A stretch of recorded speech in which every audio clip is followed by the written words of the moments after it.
Today on Faces of Florence, we get to visit with Meryl Nesbit. There are people in this world who are just built different. And when they find their calling, special things begin to happen. Meryl Nesbit is one of these rare people, and she recently stopped by our studio to share some of her fascinating story.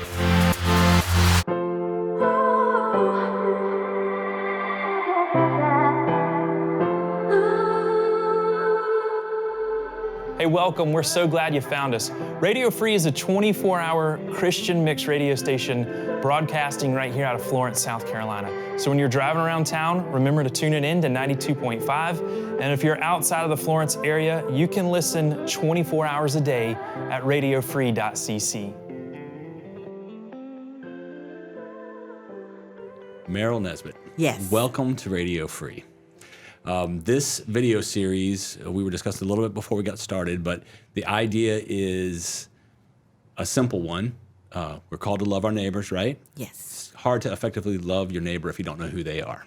So we've brought our neighbors here into the studio to get to know you a little bit better and to share that with our viewers and our listeners here on Radio Free. So let's start just with the basics. Okay. Who are you? Where are you from? What brought you to Florence? I'm originally from Bamberg County, okay, which is on the other side of the state. Right. And when I moved over here, I was blown away that as close as I was to the beach, I still didn't care for it.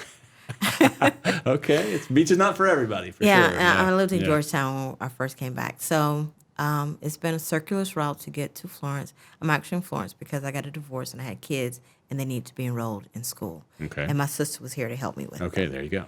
Family. So, yes, most important thing. Mm-hmm. And your family, is she still here? Yes, and she still helps me out. Nice. Mm-hmm. And since then, we've had 2 brothers move here to Florence also. Interesting. So everyone's kind of finding roots here. Yes, I have a sister. I have 2 sisters who live on the other side of the state. One lives in Bamberg County, the other one lives in Orangeburg County. And all my sisters are teachers. Really? Mm-hmm. Well, let's back up a step. Where do you think that comes from? Is there education in your family? So this is what I've been finding out. Whatever your parents' dream was, if they could not fulfill it, in our family, we inadvertently fill it. Okay. So they wanted to be teachers. So my mom wanted to be a teacher, but she left school in the 8th grade. My dad left school in the 4th grade because they had to work, and it was during that time period. Yeah. They were born in the 40s. So my mom really focused on education. You know, she didn't push us. If you didn't get an A, that was okay as long as you'd done your best. So when I went to college, I wanted to be a journalist. I had seen CNN reporters in Lebanon after the bombings. I saw the reporters down in Florida after the riots. And 11th grader, I was like, that's me. I'm going to do that, and nothing is going to change that for me. And I got to college, and I'm in journalism. I went to South Carolina State. I'm in journalism, and these 2 elderly, feisty women come to me one day after they watched me in a couple classes and say, "You're going to be a teacher." And I said, "No, I'm not." I said, "I'm going to be a journalist, and then I'm going to be an author, and I'm just going to live my life at my own pace." And they just wouldn't let up. I'd take different classes with their friends, and it would be the same thing over and over again. So Dr. France, and she's gone on to be with the Lord, she made a deal with me when I was in 10th grade, at my sophomore year. She said, if you will go and teach a class, and if you are horrible at it, we will never say anything else to you about it. If you're good, you must switch from journalism to education. Okay. And you said challenge accepted? I said anything to get rid of the 2 of you. It was Dr. France and Dr. Nettles. I said anything to get rid of the 2 of you. And so I did it. I had 2 days. First day I had to observe to get the subject matter down. And the second day I had to teach. And it wasn't an ordinary class. It was 5th grade Spanish in an urban setting. Wow. Okay. Kids didn't care, and the teacher was doing her best. I saw it, and I took some notes. I have a minor in Spanish. So it was fifth grade, you know. And the next day, I taught the class. And the principal came down because he thought the kids were not in the room. The room was quiet. They were engaged. We were having fun. And he asked me, he said, when do you graduate? I said, I'm not in education. And Dr. Fred says, but she's about to be. And so I took all the tests and got into English education, became a teacher, and did it for 30 years and retired. Now, I know people typically don't like to talk about themselves too much, but what do you think that was? What was the thing? Because obviously these two ladies saw that you had it, and then it was proven. You got in the classroom, and whatever they saw happened. What is that thing? To me, that's God's calling on your life. I think about and I want to say characters because I'm an English teacher, but the people from the Bible, each person stepped into his calling at the moment that it was needed, without a doubt. Yeah. You know, even from Moses thinking that his speech was not good enough to lead the children of Israel to freedom. My mom tells me I've never met a stranger. And she would be annoyed if she sent me to the store for a loaf of bread because it would take me 35 minutes. I've spoken to everyone I've encountered. That's fantastic. And kids know. Kids see right to that. They do. So, yeah. When I was teaching, my hair was red or blue or purple. I mean, just, you know, and so it spelled fun. Yeah. All right, so you changed your major, Did. obviously, and you said you taught for 30 years? Yes. What did you teach and where? So my first teaching job, I graduated in December of 1986, and in January of 1987, I was working in North South Carolina. North South Carolina, okay. Yes, it's probably 25 minutes south of Columbia on Highway 321. And it's called North. All right. A little past North, you get to what, on the other side of the state, we call Little Scandinavia, where we have Norway, Finland, Sweden, Denmark, Bamberg. Really? They're little towns. Wow. I live here. I don't even know that. That's fantastic. All right, so you moved to North, and you're teaching in North. I lived in Bamberg, and then I moved to Orangeburg, and I was teaching in North. Gotcha. And got engaged, got married, had a child. It's something that I had not understood about people and education. I had a couple situations, and I felt that I had not helped the children. And I had a very supportive husband who said, if you're going to be crying every day about going to work and the kids, then you stay home, raise the kids. He was an Air Force officer. Sure, stay home. Yeah. I was a stay-at-home mom, and that's what I did. And when I came back to South Carolina, I hadn't gotten my divorce yet. I needed to take a class at Francis Marion to make sure my certificate was good. And while I did that, I encountered the two people that I thought I had not helped in North. Really? All the years later? Mm-hmm.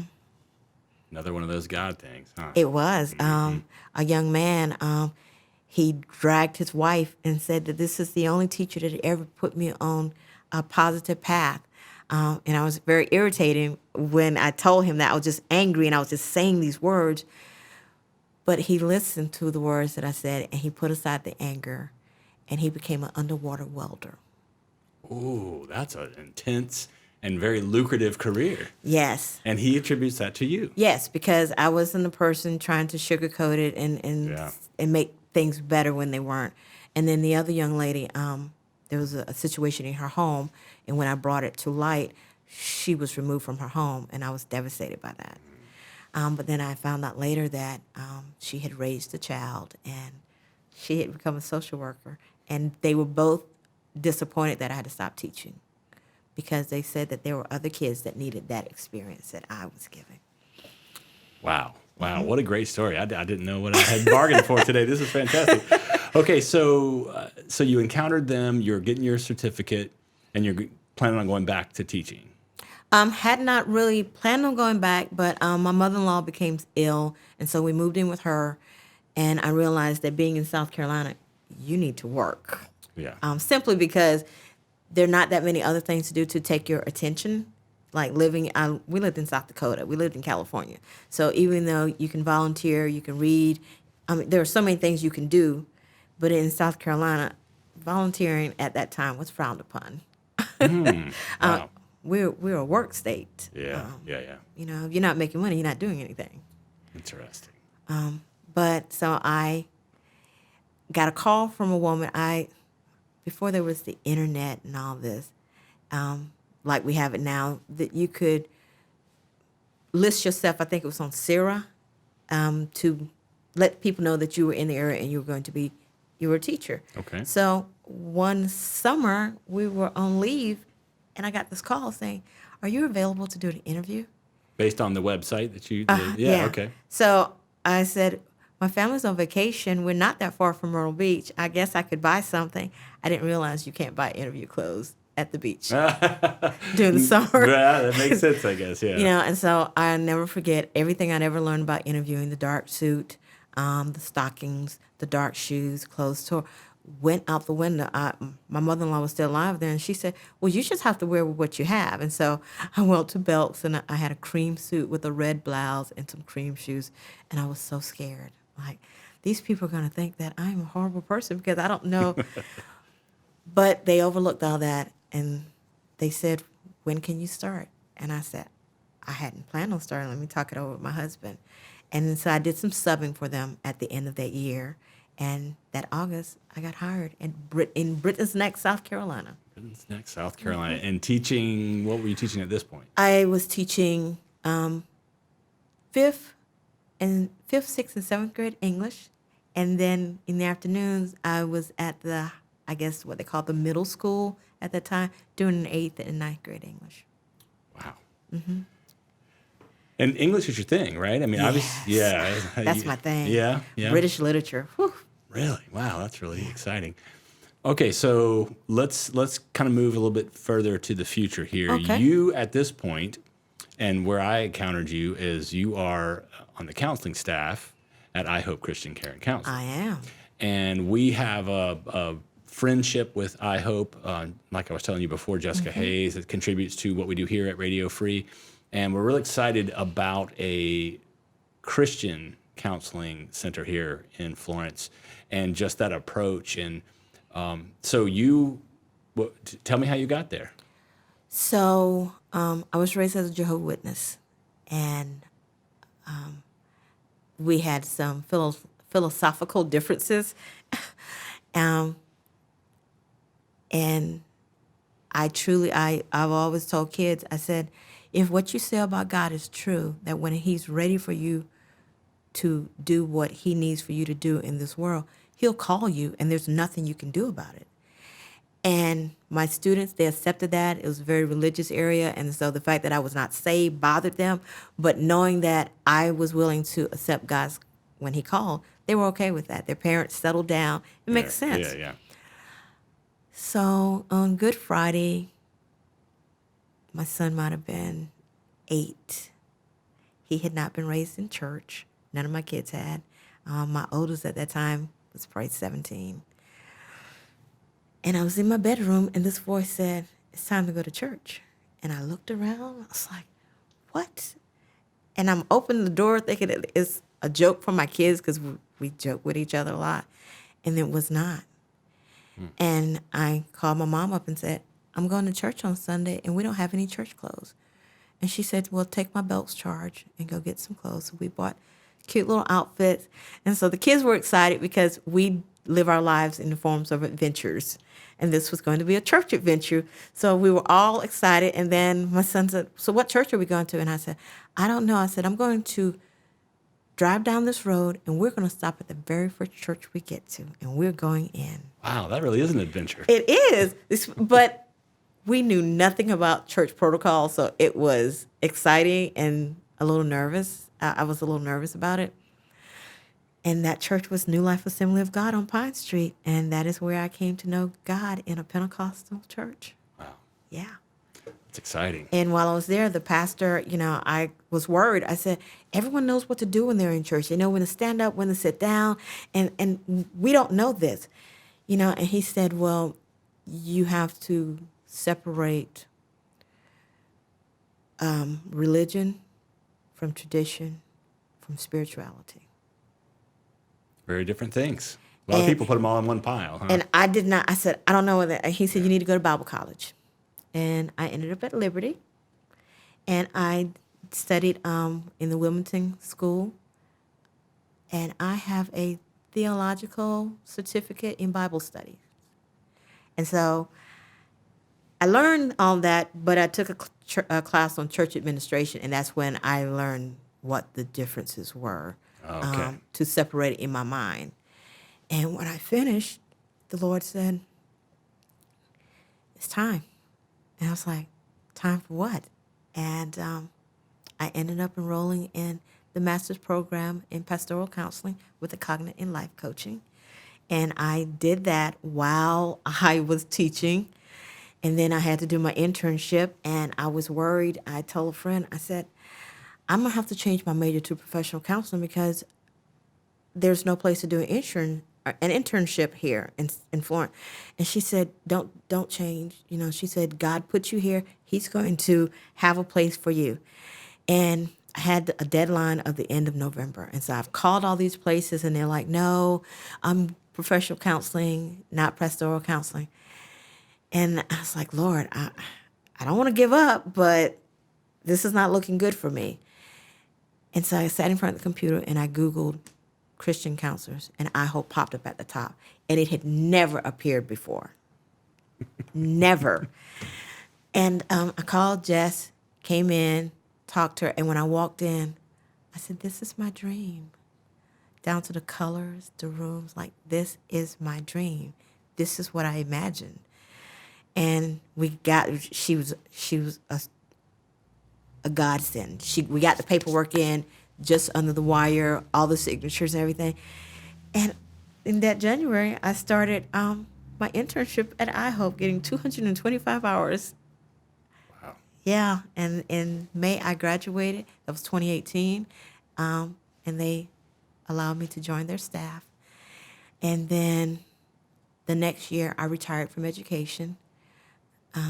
Because this was my calling. God put me in teaching to prepare me for counseling, and now I work on a doctorate in community care and counseling. I got so many questions. This is such a Okay. great story. This is such a great story. Well, let me start with asking you, what do you think? What's the connection between your education skill set and your counseling skill set? You said it prepared you for that. In what way you think? So one of the jokes that we have in education is that you're not just a teacher. You're the priest, you're the nurse, you're the mother, you're the father. Like, we're everything and still having to do our jobs. And one of the things that came from the corridor of shame was that we have to, is this short story he told, an African proverb. And it simply is about social reform. And it talks about this village where they were noticing babies being thrown in a river. Mm-hmm. And the people were pulling them out of the river, and they were making things on the side of the river to help these kids. You know, they were giving them hospitals, they were giving them homes, they were giving everything. And it seemed like the more kids they pulled out of the river, the more were being thrown in. And these are babies. And this one guy, he stops pulling them out of the river, and they say, where are you going? He says, I'm going to see who's throwing them in. And I'm in counseling because in teaching, I realized that kids are having some issues. I can't solve them while I'm teaching. So I decided Go upstream. to go upstream. Wow. And solve them at the base. All right. Excellent. This is so great. This is so exciting. This sounds like a story that someone would write, not that just happens. This is really cool. Let's talk about then the difference, and this is I'm learning here as well. Okay. The difference between professional counseling and pastoral counseling. So in South Carolina, well, let's start with pastoral counseling is only licensed, I think, in 11 states of the union, period. The closest one to us is North Carolina, where you can actually get a pastoral counselor's license. in South Carolina, you cannot get a license as a pastoral counselor. I take the same classes, but there's no test for me to take. So when I finish, I'm a counselor.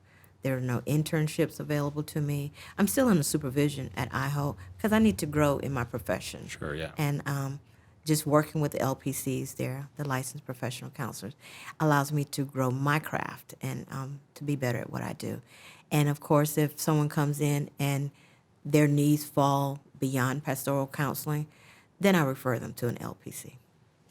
So the difference in between those two is sort of the source of where your counseling's coming from. Like a pastoral counselor, obviously, it's coming from a Christian worldview. Yes. Exclusively. Yeah. Okay. However, if you come in and you don't have a Christian worldview, I can counsel you. Yeah. Right. Yeah. But- and we've talked about that with Jess a little bit too. Yeah. But that's where you're starting Yes. from. Yeah, I'm starting there, and my clients that I have, they come in with a variety of needs, and it's my faith simply that I feel I get the people that I get, because I've had so many people come in and say, I was not going to do this, but someone made me come in, and when I walked in, your spirit filled the room, that I could feel the presence of God in this room. And the first couple times you hear it, you're like, oh, okay. But then after that, you accept that it is God. It is not you. I've not done anything. I've not said anything. It's just God. That's exciting and probably a little scary too, huh? It is. Because you're letting go of control. God's driving. Well, you're definitely in the right seat. It sounds like to me. It sounds like you're exactly where you need to be. Well, the other part of this series is to not only get to know people, interesting people, important people here in our city, but also to kind of understand better how what you do impacts the Florence community specifically. And we can talk about, counseling in general and how that affects, us humans as we work through stuff. But tell me a little bit about your heart for Florence specifically, and maybe what you do and why you think God put you in this place at this time. One of my favorite stories in the Bible is the story of Esther, for such a time as this. And when we start thinking about God ordering our steps, people think sometimes about the most simplistic. I chose this path instead of that, and there was a horrible accident on that street. But when we start looking at the tiny parts that God puts in place, the smallest things that he presents us with. When I got my divorce, I was devastated. But because I got a divorce, I ended up in Florence. Because I listened to the voice of God, I ended up in Liberty. Each of those things was like God saying, now is not the time, but there will come a time when your placement in Florence matters. And been through a series of churches, and I'm not a person to leave a church because I'm dissatisfied. It's just growth opportunities. Yeah. Growth. And when I ended up at Sandhurst, I was shocked that I was in Sandhurst. I was like, oh, I don't know. But the Lord said, this is the place. And so I sat and watched and waited. And then all this unrest came up in the world. And I was a safe person that people could talk to and ask questions to. And I said, okay, Lord, now what is next? And I'm supposed to be doing a blog, but time has gotten away from me, so I'm not blogging. But I just believe that being a safe person that someone can ask a question to. I also do an online book club, and I do PD crisis response. Just finished critical incident stress management training. Wow. Yeah, and it's all because sometimes things happen and we're so angry about what has happened, we don't see God in it. And you're here to help us see God in these situations. Every situation. Boy, that impacts the community in a huge way. Because, And someone listening may have talked to me in the grocery store, didn't even realize who I was. And we talked about the price of meat and what we were doing and the changes we were making in our home. And that person impacted me because they were having the same struggle that I was having. It wasn't about color. It wasn't about education. It was two people having a conversation and pouring into each other and restoring ourselves in that moment.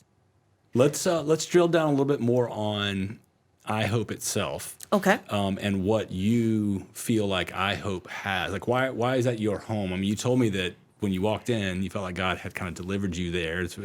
But why do you think that particular spot is as effective as it is and a place for you to do your work out of? Well, first of all, I Hope offers something that a lot of people may see as a negative. We don't do Medicaid and we don't do insurance. It's like a cash business, but it's at half price of what you would pay at the other places. And I've had relatives in counseling before. You know, a session costs $120. If you can get that same session for $60, why not? Yeah, right. Also, even though we don't do emergency services, if you call iHope and you are in distress, our office manager will try to get you in to see someone that day. Even if she has to call someone who's at home and say, hey, can you come in? Can you take a client? And it's that flexibility that you have because you're doing God's work. So when someone needs you, it is not a question of, can I fit it into my schedule? It is, what can I do for this person in this moment of their greatest need? And I Hope gives you that flexibility. That's kind of built into the system, yes. right? Yeah. You know, we set our own schedules. Ordinarily, I see clients on Thursdays. We move my clients to Monday. And being able to do that, and it doesn't impact anyone else. Being available, being ready, and the level of respect we have for each other as men and women of God. Just, you know, when I say, I have someone great that I can refer you to, they're at iHope. I'm meaning it with all the sincerity because I get nothing from it except God getting the glory. I pass out cards all the time, say, hey, I'm sure that you can see someone. We have great LPCs on staff, you know. Or they say, can you see me? I say, I might not be the best person, but I'll recommend Mallory or Reeves or Jennifer or Darlene or Nicholas. Like, they're all good choices, huh? they're It's just great choices. Yeah. Wow. Mm-hmm. That's a special thing. Well, let's kind of land the plane a little bit now, and let's talk a little bit about the future. Where do you see Meryl Nesbit, say, 5 years from now? Ideally, Yeah, we can dream here. What you got? I see myself as a relationship coach for the PD with restoring family values and making relationships tight. Satan has a job, it's destroying the family. And you start by destroying the relationships. And I just want to come alongside people and grow them. Well, you've got the skill set for it. It seems like to me. What would that look like? Just your own kind of coaching business, or? Actually, I was thinking more like what Oprah used to do before she blew all the way up. Right. Well, yeah, and before we got on the air here, we were talking a little bit about your desire to do some communication stuff like this. So, it was something that someone asked me about it 5 years ago, and I blew her off, and I was like, "Oh, I don't think I'm that kind of person." And then a different person asked me about 3 years ago, and I thought about no. And I have a friend that calls me like 6 o'clock in the morning. She says, "Mornings with Meryl. Talk to me and prepare me for my day." And we chat for about an hour, and we laugh and we joke. But she always says that, "Mornings with Meryl." And after that, I started thinking, is that such a bad thought? She's not steered me wrong in the choices I've made. She's my accountability partner, so. Mornings with Meryl. That may have this may be the birth of something right here, right now, huh? Interesting. Well, Meryl Nesbit, I just want to say thank you for being willing to share your story with us, because again, the idea here is for people to get to know our neighbors. And you're a special person. I mean, that's just a fact. Thank and you. so cool that you're here, right here in Florence. And a lot of people hopefully now know you, and at least a little bit better. And thank you so much for following God's call on your life and sharing that part of your story, because I think a lot of people get scared to do that sometimes because you can't see the path ahead. Usually it's It can just be the step in scary. front of you. Yeah. But you've done it, and you've been, it's beautiful to see the result. So thank you for sharing that. And thank you for your passion for this area, the community of Florence. We need to band together, and we do have a really interesting, robust, varied community here. We do. And it's just exciting that you're a part of it. So thank you for being willing to be a part of this Thank you for today. having me. It is such a blessing.